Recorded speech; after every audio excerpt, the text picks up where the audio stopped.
Ladies and gentlemen, this is the program on constitutional government. This is our first meeting for the spring series of guests. And our guest this time is Christopher DeMuth, a veteran of Washington, that we get to meet and quiz today. He's a distinguished fellow at the Hudson Institute in Washington. He was president of the American Enterprise Institute from 1986 to 2008. And a senior fellow there afterwards. Christopher DeMuth was a staff assistant to President Nixon, working for Daniel Moynihan, in which you might say that was the Moynihan-Nixon administration, and on urban policy matters. He graduated from the University of Chicago Law School, practiced law, and lectured at the Kennedy School. I forgot to mention he was a Harvard graduate from the golden year of 1968, year of Harvard's famous tie with Yale. That was 69. That was the next year. Was it? Fall no, it was the fall of 68, but I left. I left in June. Ah, of course. Yeah. So you missed it. No, I watched it on TV. Well, yeah. Right. And he was administrator for information and regulatory affairs and Office of Management and Budget, executive director of the Presidential Task Force on Regulatory Relief, and he's written influential articles, I can testify, on Congress and the Constitution for the Wall Street Journal and the Weekly Standard. So, Christopher DeMuth. Thank you, Harvey. I'm delighted to be back. And thank you for coming and for agreeing to discuss with me this paper that has been distributed. I call it a synoptic draft. It's an overview of something that I'm working on, and the ideas are somewhat formed, but not entirely. So I'm looking for criticisms and new ideas, and I hope that I get some today. I thought it would be useful to say a word or two about how I got to the subject of the paper. My background is in non-fiscal policy. That is, government policy not where the government is taxing and spending and borrowing, but is instead regulating, making rules that the rest of us follow in the economy and in society. I studied that in a graduate school in law. I did research on the subject here. I practiced law, was an economics consultant, and worked in the Reagan and Nixon administrations on regulatory policy matters. And I suppose that I was a member of the regulatory reform movement. This was a very, very big deal in the 1970s, and had many distinguished people from Harvard, including Stephen Breyer, who now in the Supreme Court, who wrote several influential books, was the silent partner with Senator Kennedy and President Carter in the deregulation of the airline industry, which was a big deal in the late 1970s. We wanted to get the government out of running industrial cartels in the airline and communications and energy and financial businesses. And when it came to the then growing form of regulation called social regulation of environmental, health, safety, anti-discrimination regulation, we wanted the agencies to use economic precepts to regulate efficiently and effectively. So for pollution control, we didn't want detailed controls over industrial production, but broad-based taxes, property rights. Cap and trade was born in those days, and looking back on it, what was motivating us was to look for some kind of constraint. Regulators had enormous power. They were not subject to the sorts of budget constraints, fiscal constraints, that spending agencies were. They were capable of, through simply by ordering it, moving hundreds of millions of dollars around the economy. We saw economics as a tool to guide agencies to make good public interested choices. We saw administrative law by the courts as a imperfect but a mechanism, but one that was there. I got into academic administration for a couple of decades, running the American Enterprise Institute, and we had a big research program that we managed with Brookings on regulatory policy. And I paid a little bit of attention to what was going on, but I did not really get into it, to catch up, become au courant and up to date until I left that job and came back to a career of studying and writing several years ago. And I was impressed that all of the things that we had been trying to do back in the late 70s and early 80s had pretty much fallen by the wayside. Administrative law had become less and less of a constraint on what the agencies were doing. The agencies had more and more unfettered discretion. The program that I'd run for Mr. Reagan, applying a cost-benefit test to social regulations, had become weaker and weaker over time. The agencies had figured all sorts of ways to slip the leash. The deregulation movement.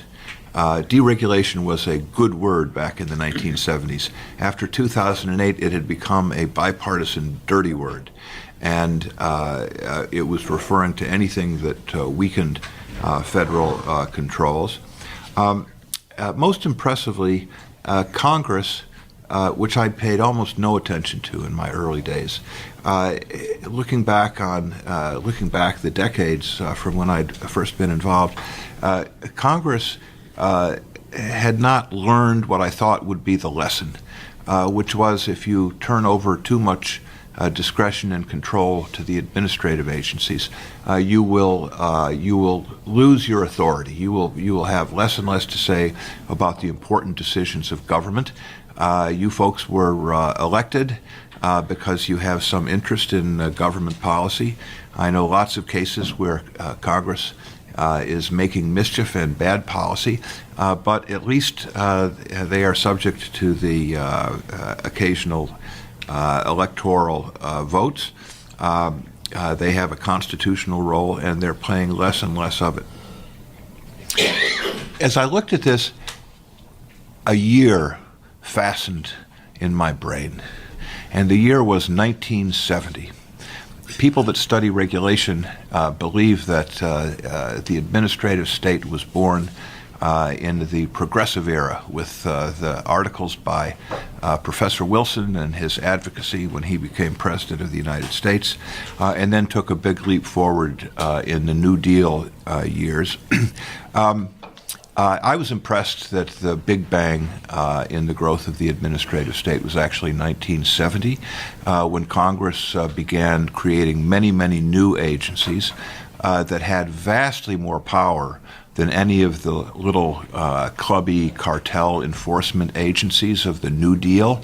In the New Deal, they set up agencies that would decide whether a television station in San Antonio could have its license renewed, or whether a second trucker could haul artichokes from Castroville, California to Reno, Nevada.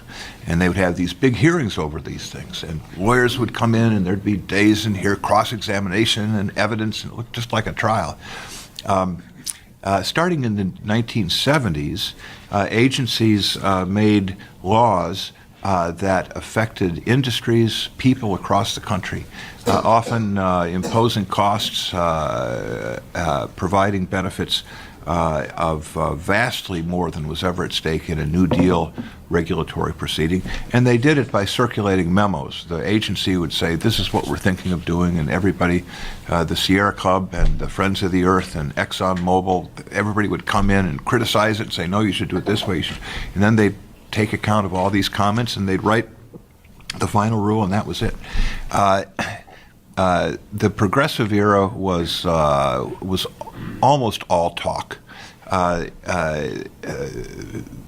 Wilson and his followers had the idea of replacing parochial and ill-informed legislators with expert neutral administrators. But other than the Federal Reserve Board, which was confined until very recently to monetary policy, and the Federal Trade Commission, which was a litigation agency, they never did anything such as has become normal since 1970. And as I said, the New Deal agencies were pretty small bore compared to what came behind. So I became more and more interested in what it was that changed. There were suddenly Congress was giving up these immense lawmaking responsibilities to executive agencies. In these years, and this is starting when I came back into trying to be a amateur academic in about 6 years ago, I took a side interest in fiscal policy simply because, as a newspaper reader, I was impressed by the growth of the federal debt, deficit spending, but I was completely dissatisfied by the arguments.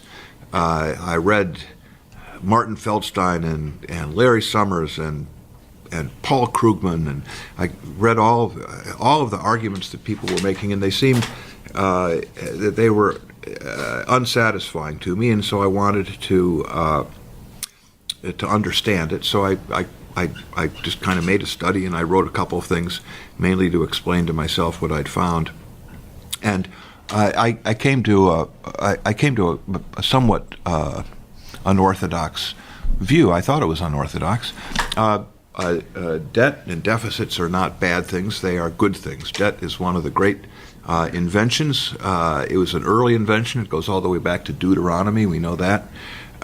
The function of debt in private markets to finance the gap between an idea and its realization, or to spread out consumption patterns of consumption and production, such as young people do when they take out a home mortgage.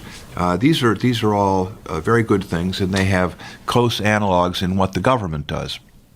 The problem, it seemed to me, was that in the modern era, the deficits were primarily financing current consumption. They were not financing wars or emergencies. Keynesianism was a nice theory. It had never been tried.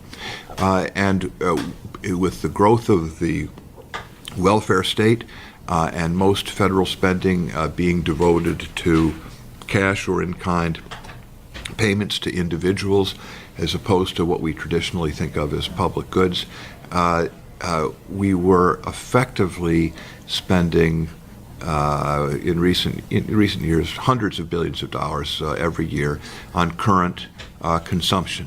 And that was the problem. It wasn't even so much the size of the federal debt as that the debt had not been used for the things that borrowing had been used for in the past. And then something amazing struck me. It all started in 1970. It was the same Big Bang. There were debates in the 1960s. Some of us in this room can remember them, when President Kennedy had advisors that advised, even though the government was slightly in deficit on a tax cut. It was a sort of a ersatz kind of Keynesianism.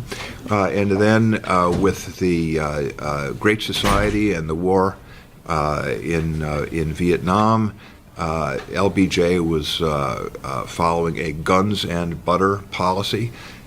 which meant we're going to have a foreign war and we're going to maintain and grow spending, including for the just passed federal Medicare and Medicaid programs. And you see there were some debts there, but they were tiny. They were minuscule as a percentage of gross national product. They were nothing like what has come to be routine ever since. In the early 1970s, there were big changes in the Congress. They adopted new procedures for budgetary control, which turned out to be total failures. They dismantled the seniority system and the system of strong committees, including strong appropriations committees. Spending became something of a free-for-all. Entitlement spending was growing quite dramatically, which was completely free of appropriations. And the big changes were, as with regulation, in the early 1970s. So I began to suspect that there was something deeper going on that might explain both phenomena. The answer that I came to, which I'm going to paint with a very broad brush, is essentially what I call at the end of the paper that was distributed the adaptive explanation. And it is that the growth of wealth, leisure time, and technological change had progressively been changing the nature of our politics. You can see some of it going back many decades before, but essentially the post-World War II decades, the 50s and the 60s, of stupendous economic growth had produced a society where more and more people had much more leisure time. People had more refined tastes. In the early 1950s, a belching smokestack would have been considered a sign of progress. Okay, a belching smokestack was not considered a sign of progress by the late 1960s, and people became more interested in consumption. Issues of consumption acquired salience in national politics as opposed to issues of production, which had dominated economic and regulatory thinking and activity before then. Most of all, there was much more widespread political participation. More and more people took an interest in politics. They had things that they cared about that they wanted the government to do, and they were able to do it because of changes in technology, especially falling transportation costs, and most of all, communication. Television appearing in the 1950s, falling costs of communications and traveling. Essentially, my story, and I'm sticking to it, is that that technology produced falling transaction costs, which had about the same effects in politics as we have observed in society, private society, and commerce. That is, that falling transition costs is growth propelling. As more and more people had not just the time and personal resources, but the technological resources to work together to form cohesive lobby groups, the number and variegation of demands on government for action became vastly greater than they ever had before.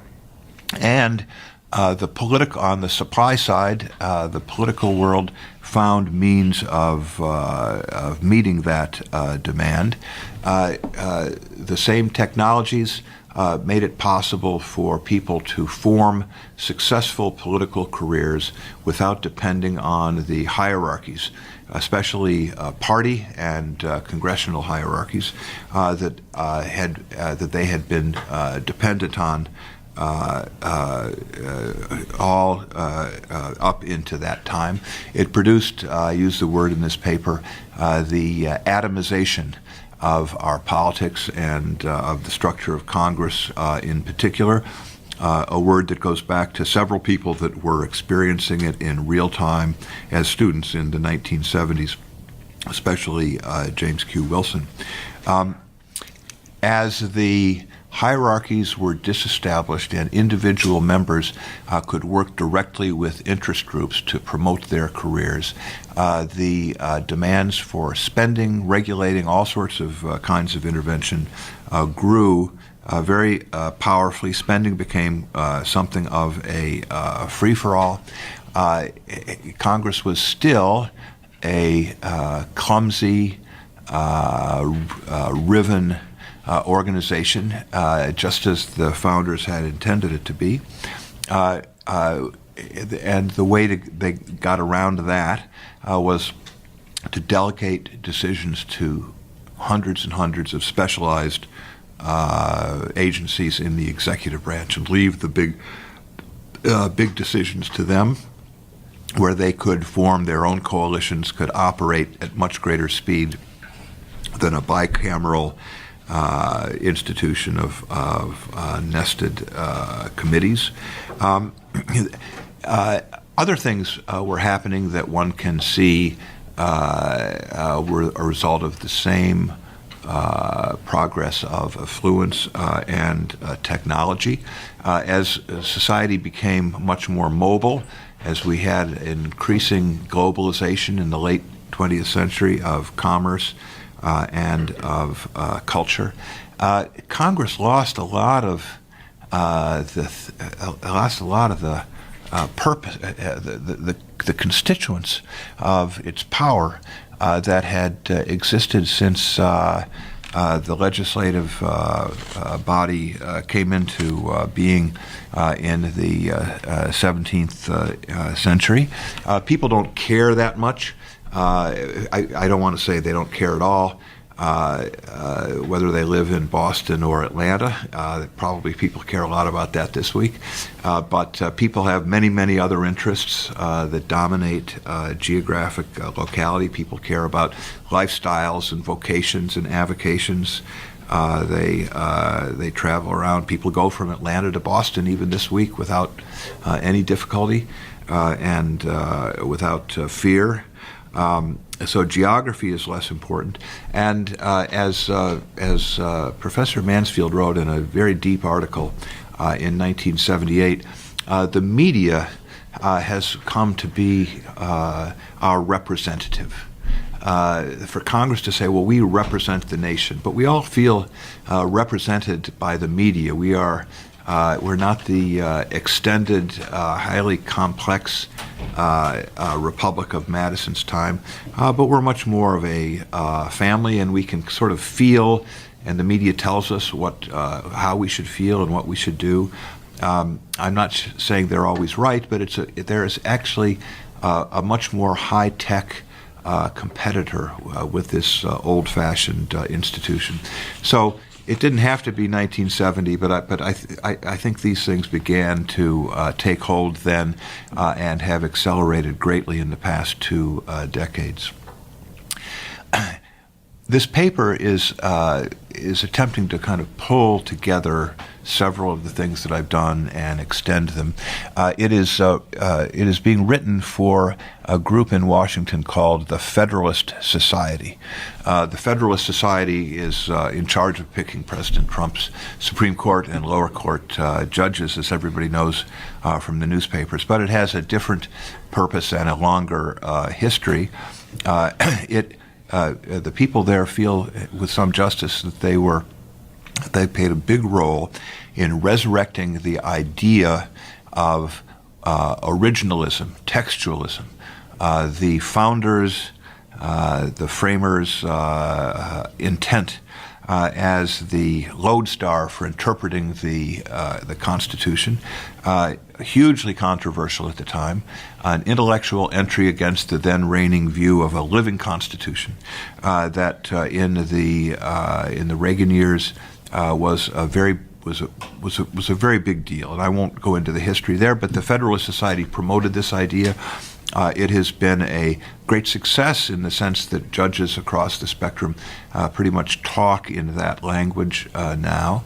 It had done some work on, so that's Article 3. It had done some work on Article 2, the executive, where its normative theory was the unitary executive. If the government is administering things, the people that are administering it are working for the president. And Congress can't go off and set up little agencies and commissions that enjoy the power, that practice the powers of the federal government, that report to it or report to nobody. If you're administering something, if you are in an executive function, if you are prosecuting people.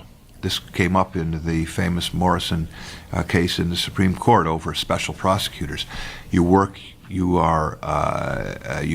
the sufferance of the president.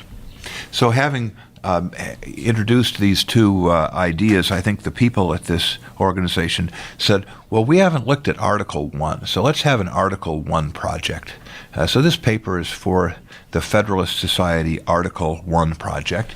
And in this case, the people at the Federalist Society and I myself come into it without any strong priors.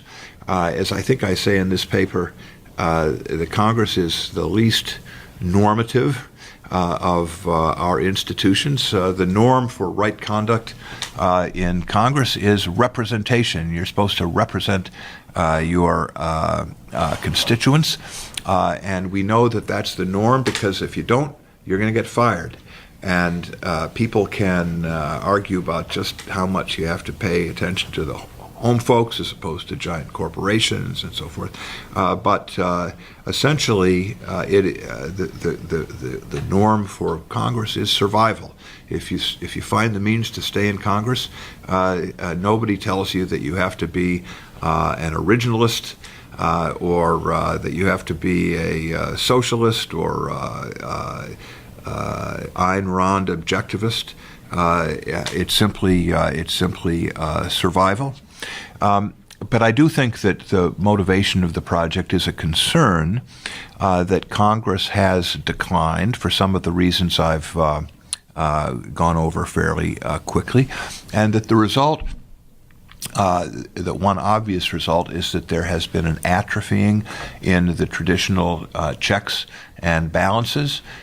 In particular, the migration of de facto lawmaking authority to some extent to the courts, but much more importantly to the executive branch, which has been a pretty it extended very much further and was more controversial in the Obama years, but there are lots of antecedents going back several decades.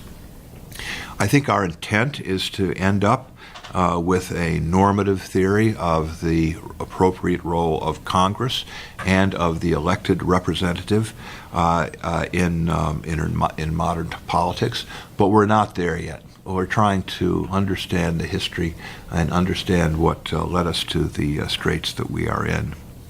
In my paper, I want to get to conversation here, and I assume people have read it, but let me just say what the paper says is if we try to think about an originalist Article 1, if we just go back to the text, the amazing thing is that Congress in fiscal policy holds all the cards. The metaphor that we use, and in fact goes back to the Federalist Papers, that it is a power of the purse, that it is a way to engage in the balance of power competition with the other two branches because you hold the purse strings. It's a power of the fisc. Congress has plenary authority over money, taxing, spending, borrowing. There are no particular restraints. You can borrow for anything that you want.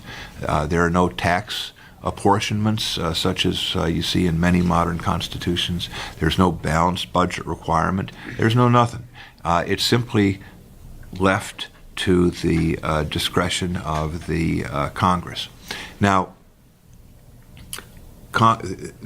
the executive branch has played a big role in fiscal policy. The term didn't even exist until midway through, early in the 20th century. And I try to explain why. Congress was in charge essentially for 6 months, which was the first session of the first Congress. As soon as Alexander Hamilton got to New York and took his post in the fall of 1789, from then on, the executive branch has played a big role, starting with famously with Hamilton himself, and the basic explanation is that finance, it's not just administering things, it's not just execution, it's more like military affairs in that or diplomatic affairs, that you're dealing with very powerful, fast-moving outside elements that need to be accounted for. So if tax revenues are falling, you still got to meet payroll. This accentuates this gives the executive a very special advantage. So I'm not saying that Congress has been in charge, and there are some wonderful books I came across. Does everybody know Lucius Wilmerding? Yes, I knew him. He's terrific. He wrote this book in 1943 about how the executive branch is always outfoxing the legislature on appropriations.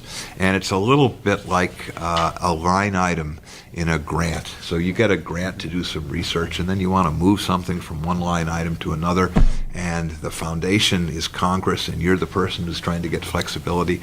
And there are all sorts of ways to work around it. Nevertheless, until the 1960s, Congress certainly had the last say on the total amount, the ceiling on all appropriations and spending. There was a lot of contest between the branches in allocation between different purposes. Taxing, complete authority. It used to be in the 19th century, if the executive branch needed to borrow some money, they kind of came down and they talked with the powers that be on the Ways and Means Committee and talked about how much they needed, what they were going to spend it on, and they would talk about the terms, and somebody had a brother-in-law who was in the bond market, and it was all, they were very much part of the process in the details of debt management, and they were pretty good stewards. They followed a rule that essentially was that the government would be in balance year to year. Spending would be restricted by the amount of money that we had in tax revenues. There were some big exceptions. The biggest exception was war, beginning sort of retrospectively with the Revolutionary War, whose debts the federal government assumed, but then the War of 1812, and then the first hugely awful, expensive war, the Civil War. And then opportunities would come up. The Louisiana Purchase was paid for almost entirely with borrowed money.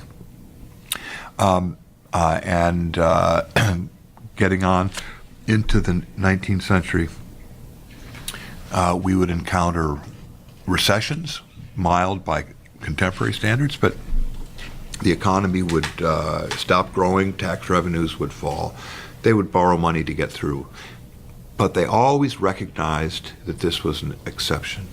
And there was this strong ethic that once you acquired the debt, you paid it down as fast as you practicably could, which would sometimes be several decades, but it was a matter of general consensus. But then in the 1960s and the 1970s, things changed radically. First of all, Congress became very lax in exercising its constitutional powers through the growth of entitlement spending, which is not controlled by appropriations, and the establishment of many agencies that either raise their own revenues through fees and taxes or have their own borrowing authority or can sell equity like Fannie Mae and Freddie Mac. More and more federal spending moved outside of the appropriations process. Today it's less than a third of federal spending is appropriated. And then it stopped even controlling the appropriations because of the breakdown in the budgeting process, so that for most of the lifetimes of most of the people in this room, the appropriations committees do not appropriate the money year to year. There's this big roll-up continuing resolution. It's all in the newspapers in September as the next fiscal year is about to begin, and there's no money in the till, and they pass a continuing resolution which tweaks spending from the year before. So, and they begin to even give up taxing and borrowing powers to the executive branch. And during this same period, we got into this new world of large and growing deficits. Tiny in the 60s, large in the 70s, much larger in the 80s, in the 90s and 10s and teens, much, much larger, with a 4-year hiatus of budget surpluses at the end of the Clinton administration, which is sometimes ascribed to Clinton being a moderate Democrat. He cared about the bond markets. After the Gingrich Republicans came in, we had divided government, and they held the line. But in fact, it was because of unexpected financial boom.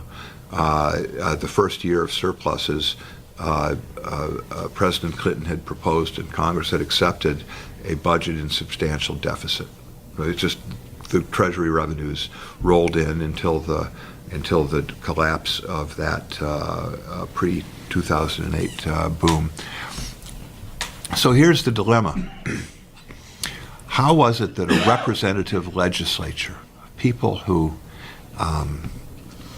are there in the House and in the Senate since the beginning of the 20th century, are there because the voters put them there and are very attentive to doing things that voters in the here and now like. Representatives with very short time horizons. How was it that this legislature, for 175 years,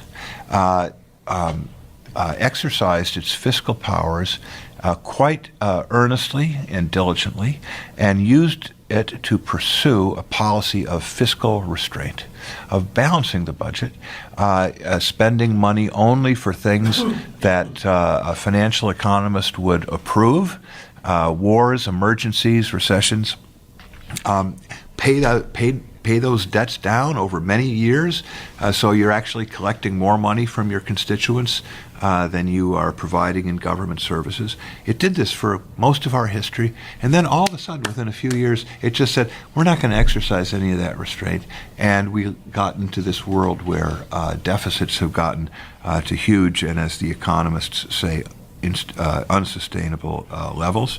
I don't have the final answer, but I give 3 explanations that I'm working on. The first is the institutional explanation, which is that Congress has been more or less hierarchical, subject to centralized control, especially on the matters of taxing and spending throughout its history, and one can see definite changes in pattern, and as long as we had they only were called appropriations committees from the Civil War period forward. As long as we had a single committee that was controlling spending and that was responsible for maintaining control of spending, when we had that kind of a structure, there was a lot of constraint and things were kept under control. At times when we have had a much more decentralized, laissez-faire organization of the House and Senate. Spending tends to get out of control, and we can see that very dramatically with the collapse of congressional hierarchy of the last 20, 30 years. I think it's a good explanation. It certainly accords with the historical data to a remarkable extent, but it is first of all, it's partial. So Congress, and by the way, this was understood at the time. The Democratic Party's national platform, Woodrow Wilson platform, it's either in 1912 or 1916, maybe both, said that spending was getting out of control, and they pledged, if they were returned to Washington and had control, that they were going to re-centralize spending control in the House and in the Senate. So, I mean, this kind of thing, this is not just a couple people looking at data in the last 20 years. It was understood. On the other hand, when they finally re-centralized control in the House and Senate, it was 1920, 1922, and then we had 10, 11 years of surpluses. But we also had people like Calvin Coolidge in the White House. So, there are other things going on, and it sort of explains too much.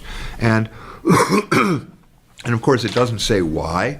Why did Congress exert control through centralized management sometimes and then relaxed control in others?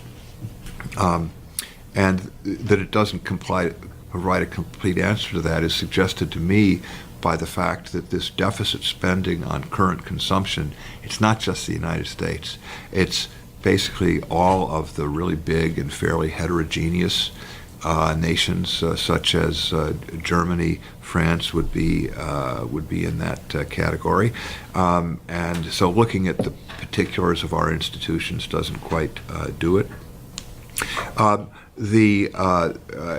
told you what what in the paper is the third one, adapting to modern technology, affluence, and to some extent modern culture. I'll conclude by just saying a word about my second one, which I call the expressive explanation.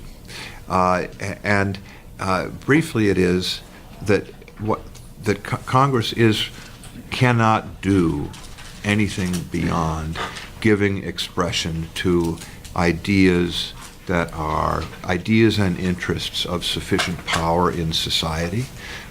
We can say that it would be nice if Congress ignored them, but it is not going to ignore them. What I've called the balanced budget rule. The government is always close to balance, except wars, emergencies, and investments. This was not. You can describe it in moral terms, but there's some very good histories of the practice, and it was a consensus, and it was a consensus that was based upon the idea of honesty in government. Most people could not. Most of us don't monitor the government from day to day, at least until the last few weeks we didn't. So we're not really sure what's going on in Washington. But one thing we know is that we and our neighbors don't like to pay taxes. And so if we have this rule that the people in Washington can't spend more than they're actually billing us, that is a constraint. They're going to have to be somewhat honest and thrifty. It's something of a limit, and that was really the basis. And it lasted a very long time. In the paper, I give a part of the explanation for its collapse. I give some of the credit to Keynes, who introduced the idea that we don't set in looking at this year's budget. We're not looking at this year's expenses and revenues. We're looking at today's needs and tomorrow's resources, and we can move things around intertemporally. which was it was a brilliant idea, but when practical politicians got hold of it, it meant so we can spend money and leave the constraints for our successors and their constituents, and we can provide on a routine basis the electorate in the aggregate with more benefits than taxes to pay for it. There are other parts of the intellectual story. I think that the supply side story, which was an anti-Reagan, an anti-Keynes story during the Reagan years, there's a very similar story of how some economic ideas, good in themselves, turn into catnip when they get involved in the political world. But in any event, there has been an erosion of the balanced budget rule, and people no longer expect it. And Congress is not going to provide things that people don't want, especially if it means fewer constraints on what they do. And I have a little story here that I think covers monetary and regulatory history as well. That if we look at our history, which is a pretty big chunk of history, modernity, going back to the beginning of the 19th century, we had societies where there were strong, effective consensuses, which led to strong norms and strong rules. By the early to the middle of the 20th century, we do not have social consensus on many things anymore. We have weak and transient consensuses. So we have these rules, such as rules that Congress has adopted. Phil Gramm was a great leader of budget rules that would try to fix the deficit problem. But he'd get a majority one year, and then the Democrats would get a majority, and things would shift around, and the rules proved perfectly ineffective. The rules that I used to work on in regulatory policy, cost-benefit analysis, administrative law, similarly, I think those were rules to take account of the growth of federal regulation. They've fallen by the wayside in those areas. In monetary policy, we're in a world now where the law is unfettered discretion. People with the power of government, they basically do what they will, and we have an election or a plebiscite every 2, 4, and 6 years on how they are doing. And in general, the idea of restraint, which in poorer and less technologically adept times was something that everybody understood. The idea of limits, restraints, modern people, they don't really understand what that's all about. The Conservative Party, the Republican Party, stopped talking about restraint in, guess what, the 70s and the 80s. Their new ideas were Newt Gingrich, the Opportunity Society. When we think about government, what we think about is government is going to empower you. That's what we do in Washington. We empower. We're going to empower all of you as individuals. So the idea of restraint has sort of gone away. That's not all there is to it. And I need to, given the hour, I've got some thoughts on where we may be going. But let me just say, I don't have a complete explanation, and there's an important component here in the historical story leading up to 1970, which is what happened in the 60s. Now, a lot happened in the 1960s, and there are large cultural components, but I think with regard to the growth of the federal government, I think that the Civil Rights Revolution and the passage of the Civil Rights Acts in 1964 and in 1965, I think that it's intermediate. It's like Keynesianism. It was one of the vehicles that all of this happened. But we became a nation We were not racially divided. We were not sectionally divided in ways that we had been in the past. And you know what? The seniority system and all those tough appropriators, they were all Southern Dixiecrats. And it was because they were in eclipse and dishonor at the end of the 1960s that the Northern liberals were able to dismantle the seniority system and the powerful structures that it had been, and Congress was no longer. We talk about gridlock today. There was real gridlock back then, and the gridlock was that the Southern Committee chairman controlled everything, and they weren't going to do anything in terms of big welfare spending because they knew that that would have big implications back home. That all changed, and I think that is part of the.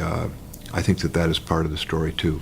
We see a reconstruction of hierarchies. Nobody remember the seniority system does not have this taint to it anymore, and Paul Ryan has been building up a policy-oriented hierarchy to replace the partisan hierarchy.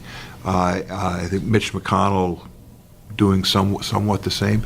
Nobody's saying that they're trying to bring back the Dixiecrats because it's not. That's the people that run the committees are going to be from all over the nation, and I think that that's a step in the right direction. There are other steps.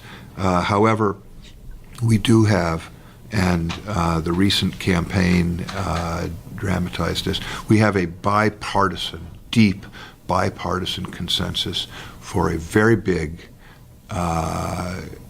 transfer welfare state that spends most of its money, most of its resources are just giving money to individuals. We want to have a big welfare state, and we don't want to pay for it. Everybody's for that. Nobody would put it that way.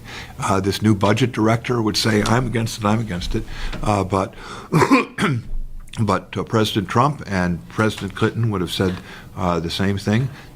We're not going to do anything to reduce any of the big entitlement programs. In fact, we're probably going to increase them. So I think that, well, I can see possibilities of some reconstruction in Congress. I don't see anything short of a pretty serious crisis in spending. We will get back to something closer to a tax-financed welfare state. It's going to be a somewhat smaller welfare state. It's going to have somewhat higher taxes, but it's going to be a very contentious passage from here to there. I think I've gone a little bit over the 30 minutes that were allocated to me. Yes. That was because I anticipated some really tough questions, and I wanted to... You wanted to preempt it. Well, but every single thing that you said was of considerable interest, and the whole was very comprehensive. I thought your paper was comprehensive, but you fitted into something which is an outlook which is even more so. And I think many of these individual statements, especially right at the end here, are very great interest. Anyway, questions? I thought the paper was terrific, and knowing what is literature, the way you can bring it together in a comprehensive and clear way. Thank you. But I have one. Yes. Whenever Shep starts a comment that way, I think, uh-oh. No, I mean, this is my suggestion is something that you are very much aware of, which is because the fundamental asymmetry in human nature about willingness to accept losses and willingness to seek gains. In other words, that once you have given a benefit, it's virtually impossible to bring it back. In the meantime, there are always these new demands for additional benefits, so that if there's a ratchet in spending, and if that's a constant in human nature, what changed? And I mean, I think the key part of the answer there is in an article you alluded to, Jim Wilson's on American Politics Now, which is the lowering of legitimacy barrier. In the 60s, we said basically almost everything is subject to government legitimately and constitutionally. It took a little while for the consequences of that to emerge, but it was basically nothing that Congress couldn't say was appropriate for the federal government to do. So I think the combination of those two things. That's good. And the other, here's my question, which is, when you made this, your argument about reduction of transaction costs, I think is really interesting. But it does rest kind of uneasily with what we know about the decline of social capital.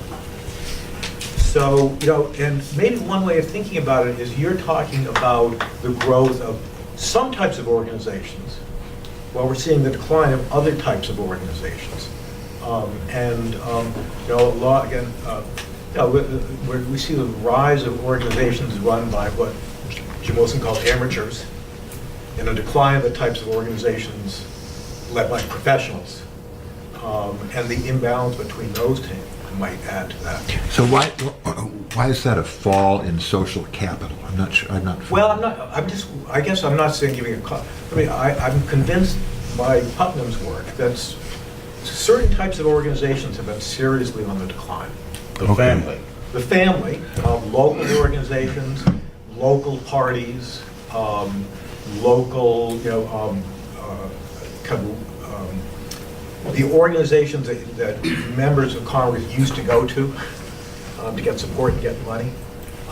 And so those have declined, and the kinds of organizations that we see the rise of are more national, they're more staff-run, they're more distributing money, they're more ideological. So the decline of some types of organizations and the rise of others strikes me as fits very well into your argument. If I was simply trying to explain the world in terms of communications, radically falling costs so that every one of us can be in touch with everybody else in the world, just taking our iPhone out of our pocket, I would say that one would find more specialized forms of organization, not just devoted to lobbying government.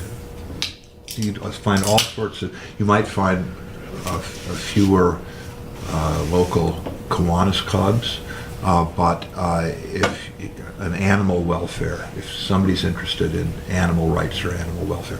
Now there's a government, actually the federal government does a lot in animal welfare, so I mean we could try to get organized around rules, but there are a lot of things that we could do to promote animal rights that you could think of as social capital rather than lobbying, So I just don't know. That's an excellent point. No. Chris, that was an excellent talk, and thank you for coming. I wanted to ask you about the subject of necessity. When do we need to be serious about deficits and the debt and the subject of interest rates and how you think that's affected? I'm sorry, what's The question about interest rates. The necessity I think of as being when we have to pay a price for our indebtedness, and how do you think an era of low interest rates during most of my lifetime, or certainly my adult lifetime, how that's affected the behavior of Congress? It certainly made things much easier than they would have been for the past 10 years. And this is another breaking of constraints, because the Federal Reserve was supposedly out of the business of helping to finance the federal debt. Now, in fact, a central role of all central banks throughout history is to help out the sovereign when a war comes along, and so there's a long history of that. But the extent to which the Fed is easing this huge expenditures for current consumption is quite remarkable. And look, I think that I think that the current practice cannot go on, and I'd be for responsible reforms to have a 20-year taper back to a good policy, and I think that would be wonderful. If it doesn't happen, we'll come to it will happen other ways. If interest rates normalized, if you actually look at the numbers, you can't believe what it does. I mean, if we go back to historically normal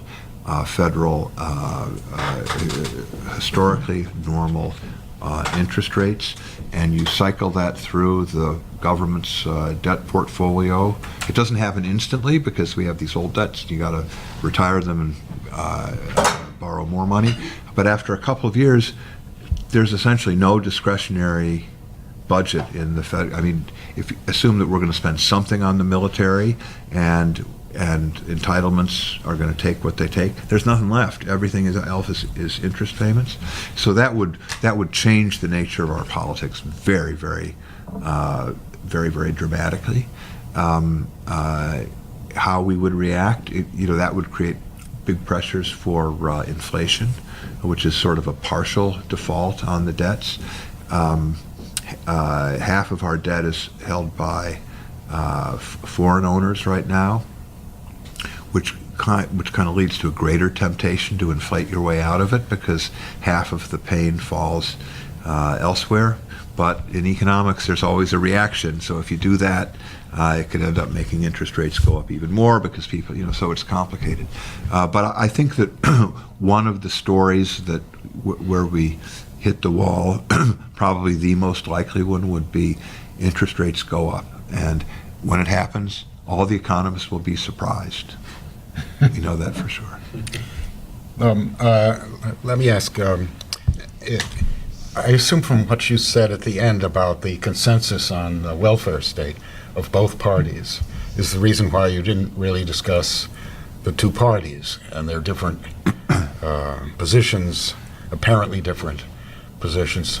Being a Republican, which I also assume from your having worked in two Republican administrations, you don't blame the Democrats for their spending policies, although you do mention it in your paper. I'm thinking that together with what you said also about what's ahead of us for all the Western democracies is Greece, is a situation in which we have to adopt a policy of austerity, as it's now called, that is of paying off your debts, and both parties are caught. In Greece, it doesn't seem to matter whether the conservatives or the even rather very left socialists are in charge. They both have to do the same thing, or both face the same awful necessity.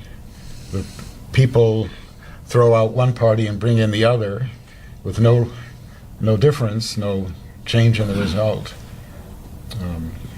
Is this bleak future ours? What do you say? I think the parties on these issues of on the issue of spending, there's obviously a very strong valence. The Democrats are bigger spenders than the Republicans. It's a little less clear whether on this matter of deficit spending on current consumption that there is as much of a difference because the Democratic Party, if you listen to them, they're for raising taxes. Mm-hmm. And they want much higher taxes. But if you took the Bernie Sanders program, he's not going to raise. He could have 100% taxes on everybody, and it still wouldn't pay for all the things he wanted to do. Mm-hmm. So you can argue about that. However, I'm impressed when I'm trying to tell. I wouldn't hesitate to tell a rock-ribbed Republican conservative partisan story here if I saw it. But into this growth of deficit spending since the 1970s, it seems to me that it's that it is pretty much bipartisan. The enthusiasm for Keynesian controls has pretty much been from the Democratic side, but the supply side tax cuts, that was a Republican story, and it began as a story for improving the efficiency of the economy, and it ended up realizing that for Republicans, instead of offering more spending, they could offer more tax cuts, and so that kind of created a new dynamic, and the spending story of the last couple of years is, I think, really quite horrible. But an important inflection point in this story was the expansion of Medicare under George Bush. At the end of the Reagan administration, President Reagan advocated expanding Medicare to cover prescription drugs. It's a big extension because that's where a lot of the costs, increasing the number of the costs are. Any insurance policy will cover prescription drugs. I mean, it was no question that if we're going to have a program, it should cover that. He insisted that it be revenue neutral. And the whole thing was covered by fees and by taxes. Okay? It led to rioting in the streets, literally in Chicago, a senior riot. Seniors don't tend to riot, but they rioted about this, and it was repealed. It was repealed in about a year. George Bush saw that, and when he came in early in the Bush administration, 2002, he had this big extension now called Medicare Part D, and it was essentially entirely financed just by borrowing money. There are some taxes and fees in it, but it's essentially a freebie. And the fact that this is important to me because I think the politicians know what they're doing, and I think that there's this path that they're moving along without a lot of malice aforethought or any aforethought at all, because when that passed, the Democrats said, "Ha! Remember what happened last time? The seniors hated it. It's going to be terrible. This is our ticket back to the White House in 2000." They were actually talking this way in their caucuses. I mean, this is going to be so unpopular. And it didn't occur to them that the Bush program wasn't charging for it. And so it turned out to be fantastically successful, and it helped him regain the White House. But it surprised the Democrats. But I think that there was some learning in that. I'm not simply trying to sound like I'm a bipartisan guy. It looks like a bipartisan story to me. We're not Greece. We're much richer, and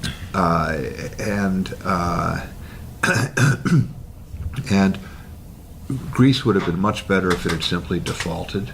They had this terrible problem of being in the EU, so that they could blame their travails on a higher power.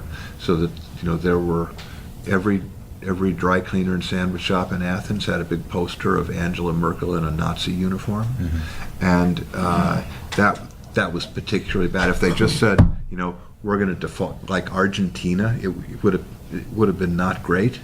But we have a much more diversified economy. The threat to us wouldn't be the level of falling to the level of poverty that they have, but simply social demoralization.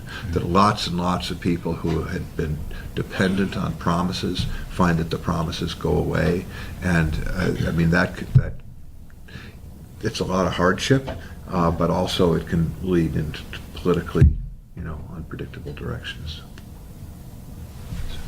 Harvey.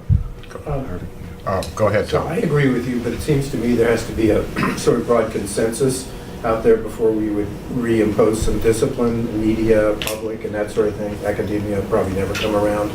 But a lot of people read Paul Krugman every day, and they say we're on a fine path and need to borrow more, and maybe his objective is eventually to just blow the system up, and that would bring about presumably socialism, at least for a while. I don't know, but what I was going to ask you was usually takes a crisis to resolve something like this, to change a path, and you did answer a question by saying you thought the most likely scenario was high inflation. But is that enough to really make a difference in policy, high inflation, or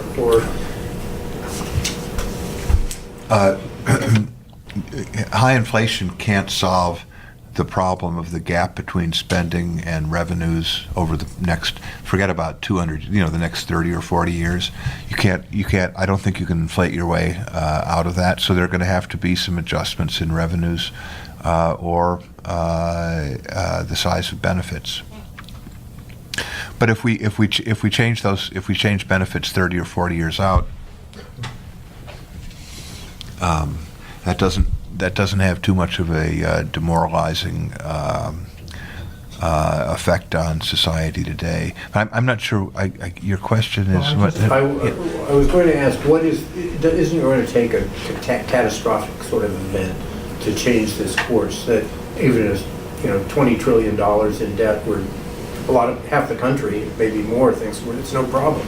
So what really turns things around? And you said high inflation, May, but I don't know how high inflation might cause us to have to decide we're on the wrong path and start making different choices.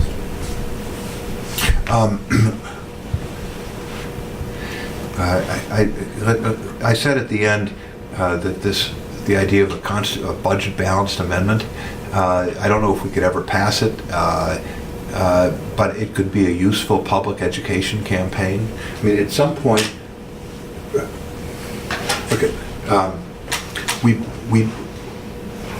the idea that we should be borrowing more and more and more. Actually, we are borrowing more and more and more, but we don't see it because it's at the state and local level, and it's generally productive borrowing. It's the municipal bond market, which is, trillions of dollars. It's an enormous market, and it's performing the things that debt is supposed to perform, and it's doing just fine. It's not being affected by this federal overhang. The federal money is being largely spent not on anything that repays itself.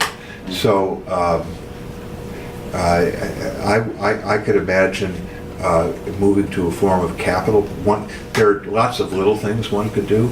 Moving to a system of capital budgeting in Washington, so that things that we'd be debating what is really. And some people will say that food stamps is investment, and to some extent it is. But drawing a line between plausible investments and emergency spending versus current consumption in a pretty comfortable society is something that can be done. There are a lot of groups that are. This is not just an academic matter. There are a lot of organized groups. There are think tanks. There are national associations that are pushing these matters. The Tea Party movement was never very effective, but it was certainly possessed by the problem of the federal debt. So it's not as if everybody is just spending us to bankruptcy and nobody sees the problems. So I think that there are possibilities. What do you mean with what do you mean with current consumption? As far as this regards the public debt, I don't understand that. What is current consumption? Yes, current consumption. Current spending, you also said. I don't see the link between this part and the increasing public. The distinction would be between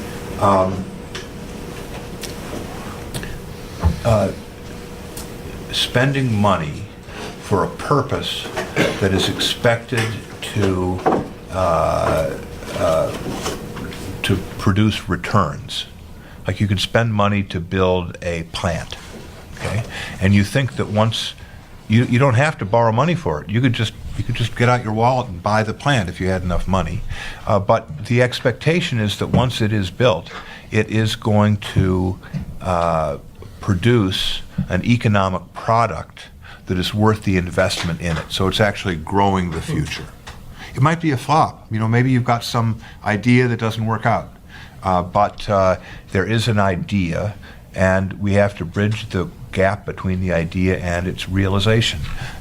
And there's lots of little parts of that. Harvard University pays its professors 2 weeks in advance of their teaching the classes that earned the salary. So there's a lot of that in the commercial world. Current consumption is where you're just spending money that on something that is not expected to produce a future return. So in the United States, Groceries. for Your house. current consumption. Right. Public money. I mean, Pardon? my question is, can you really explain the increase in the public debt in this country by making reference to the increase of the spending on those expenditures instead of investments? I mean, this would mean that the deficit has been I argue that that's it. I argue that that's it. Nobody ever got up and said in Congress, let's borrow a lot of money and shower our constituents with benefits because they'll be happy and nobody ever put it that way. But the shift in the composition of expenditures from traditional public goods, defense, courts, justice, basic scientific research, to transfer payments, where the government is writing checks to people or providing them with in-kind benefits, medical care by far the most, but all housing.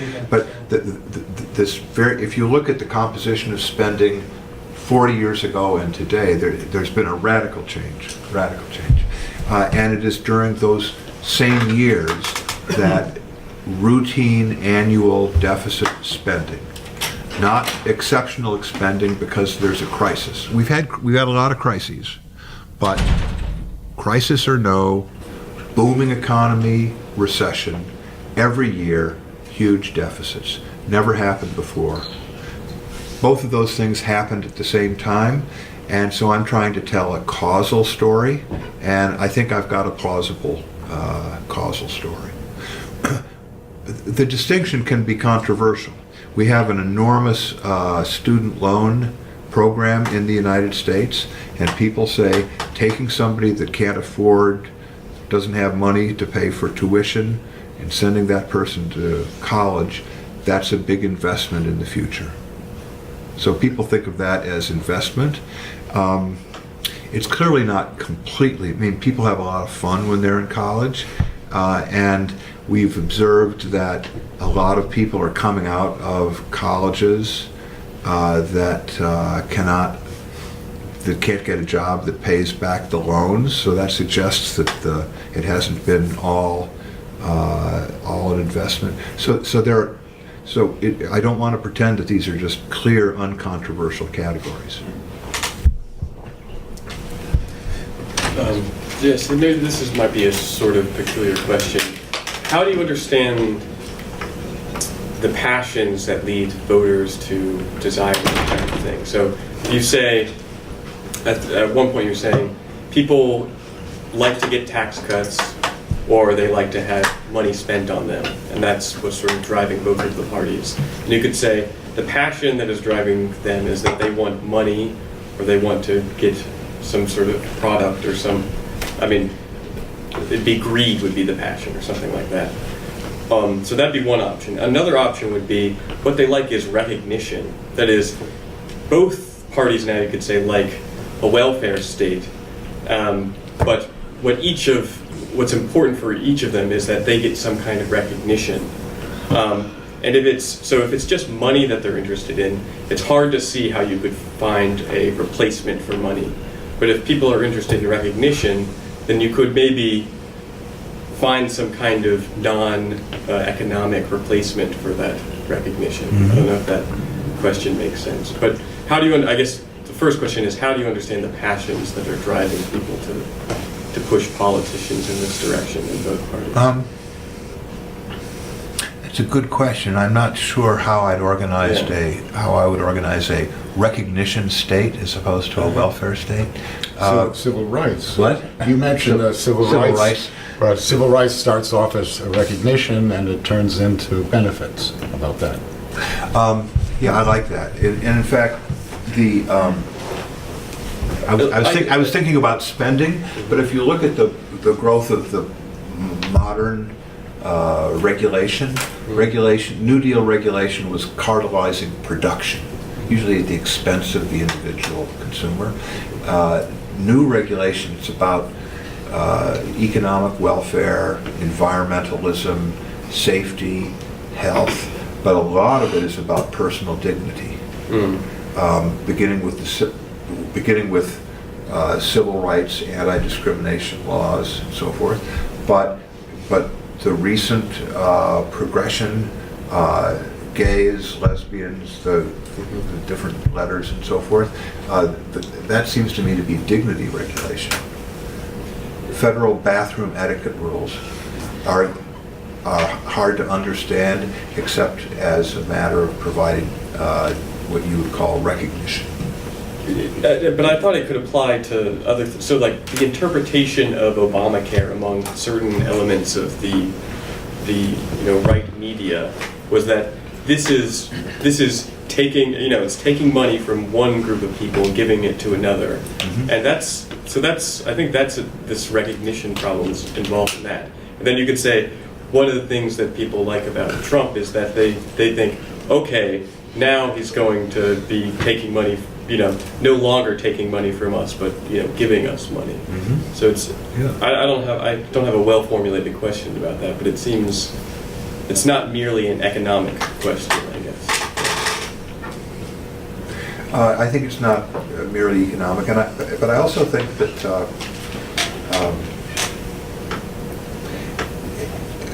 the idea of social insurance. I don't think the government does social insurance very well, but I think the ethos of the welfare state is not just, I want some free stuff. To the extent that that's there, people won't say it.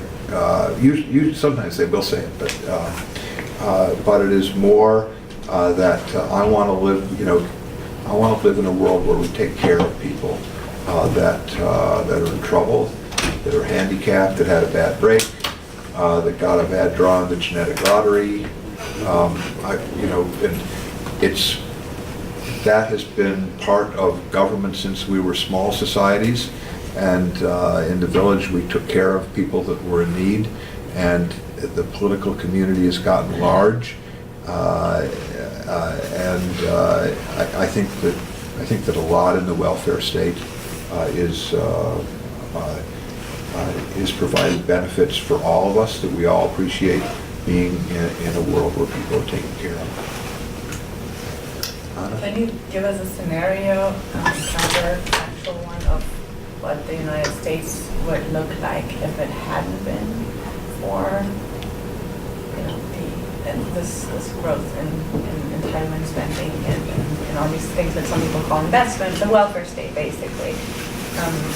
Would it be a very different looking country? Do you think it would actually be economically more sound and there would be higher growth, or would it be, I grew up as a kid with a lot less stuff than I see today kids have, even from lower income families and so on. So what, if you abstract from this increase of consumption, consumer spending, what would happen? And also, were there external factors to this that, if other countries are doing it, we kind of have to do it too? I don't know whether that makes sense, but to keep up with the Joneses, since the whole Western developed world seems to be doing it.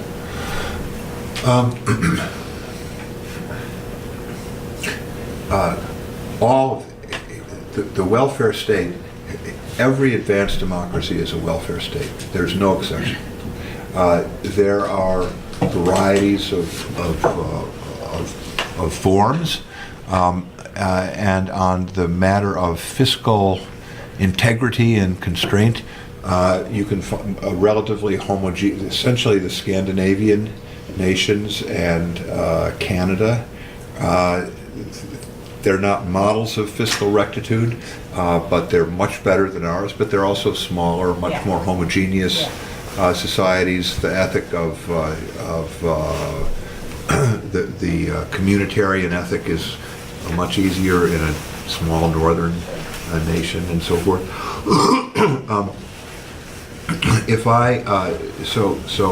So we all have it.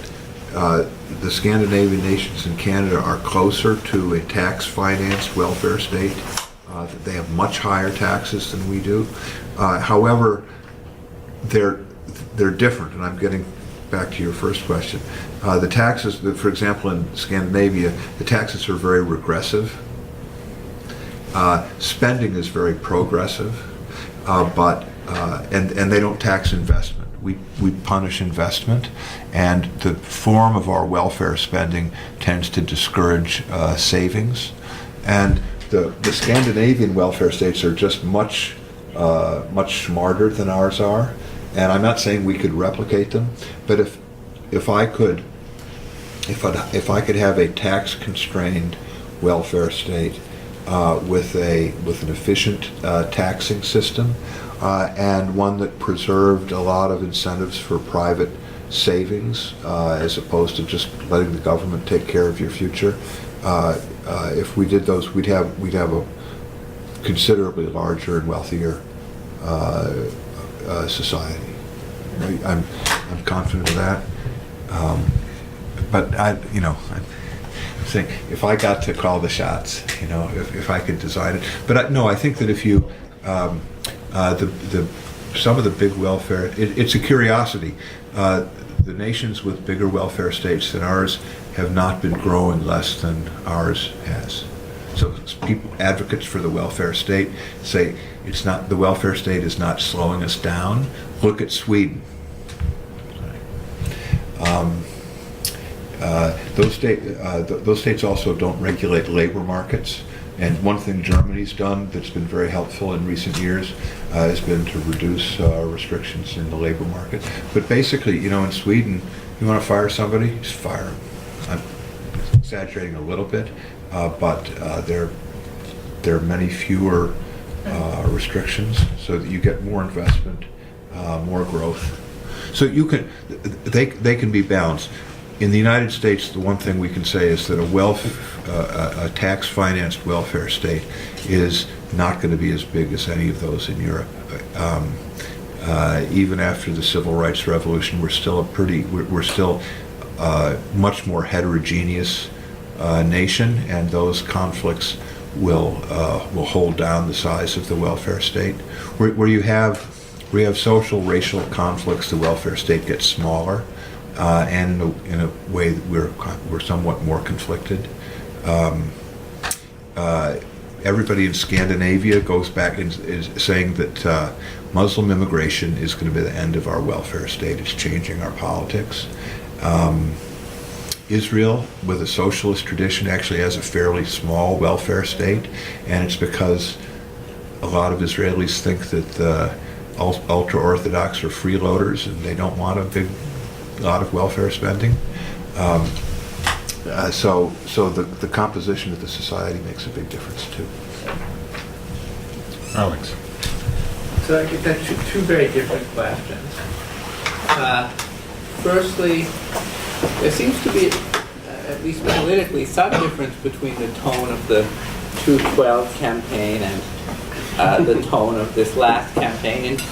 In 2012, at least, if I recall, at the Republican convention, they had this debt ticker, and of course, showing how the debt was going up, and their nominee seemed to be a fairly prudent, business type who specialized in turning around companies, and then there was Paul Ryan who wants to reform entitlements and so on. So there seemed to be some serious efforts being made in direction of reforming the system. Of course, they lost. In 2016, enough said, if I'm not mistaken, their candidate's whole business model depended on some kind of bizarre debt from Russia or God knows where else. The whole issue of the debt just went under the table. So there seems to have been a difference between those two campaigns, so I want you to comment on that. Can I do that first? Yeah, by all means. I think if a traditional Republican had been nominated, it would have been there. You would have heard a lot more talk about it. Yeah. And I myself am for a lot of the Republican nostrums. Yeah. I would like to voucherize Medicare. Okay. And I think a lot of the things that they're for, I'm for. But if you take every proposal that doesn't have to pass, just where hearings were held, in the House since the Republicans have been running the House, I don't know, the last 10 years. But to take every proposal for reforming some aspect of the welfare state and reforming the tax code, and let's make them all law, okay? It doesn't affect the trajectory of deficits, long-term deficit spending very much. Well, Chris. So I think that there's this rhetoric, but I think that practical politicians, they don't know what to do about it. We've got to stop. I'm sorry, Alex, Okay. but thanks so much. We can This talk about the second. This has been wonderful. Thank you so much. Ladies and gentlemen, this is the program on constitutional government. This is our first meeting for the spring series of guests. And our guest this time is Christopher DeMuth, a veteran of Washington, that we get to meet and quiz today. He's a distinguished fellow at the Hudson Institute in Washington. He was president of the American Enterprise Institute from 1986 to 2008, and a senior fellow there afterwards.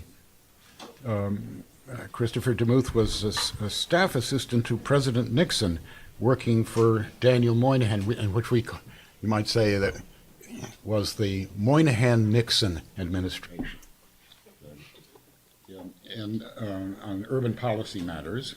He graduated from the University of Chicago Law School, practiced law, and lectured at the Kennedy School. I forgot to mention he was a Harvard graduate from the golden year of 1968, year of Harvard's famous tie with Yale. That was 69. That was the next year. Was it? Fall no, it was the fall of 68, but I left in June. Ah, of course. Yeah. So you missed it. No, I watched it on TV. Wow. Yeah. Right. And he was administrator for information and regulatory affairs and Office of Management and Budget, executive director of the Presidential Task Force on Regulatory Relief, and he's written influential articles, I can testify, on Congress and the Constitution for the Wall Street Journal and the Weekly Standard. So, Christopher DeMuth. Thank you, Harvey. I'm delighted to be back, and thank you for coming and for agreeing to discuss with me this paper that has been distributed. I call it a synoptic draft. It's an overview of something that I'm working on, and the ideas are somewhat formed, but not entirely. So I'm looking for criticisms and new ideas, and I hope that I get some today.